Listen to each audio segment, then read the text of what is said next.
ঘোড়ার ছুট দেখতে এসে যে কেউ ঘোড়া থেকে এভাবে পড়ে যাবে সেটা আমি ভাবতে পারিনি।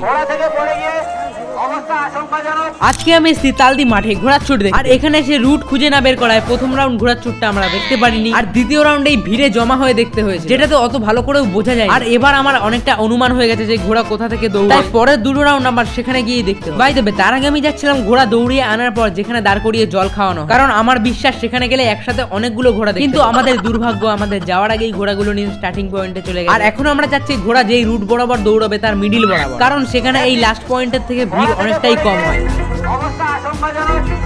আর তখনই শুনলাম আমরা যেদিকে যাচ্ছি সেখানে নাকি ঘোড়া থেকে কে পড়ে গেছে, কিন্তু সেখানে যাওয়ার আগেই দেখি তৃতীয় রাউন্ড ঘোড়ার ছুট শুরুই হয়ে গেছে। আর এখন আমাদের চ্যালেঞ্জটা আরো কঠিন হয়ে গেল, মানে আর এক রাউন্ডই ঘোড়ার ছুট হবে, সেটাও আমাদের মাঠের মাঝখান থেকে দেবে। তারপরে ঘোড়ার ছুট শুরু হয়ে গেল আর ঘোড়াগুলো একদম আমাদের সামনে, মানে তিনটে রাউন্ড আমাদের শুধু ঘোড়ার রুট খুঁজতেই হয়ে গেছে, আর লাস্ট রাউন্ডটা একদম ভালোভাবে। আর তোমরা কমেন্টে বলো এখানে কটা ঘোড়া দেখতে পেলে।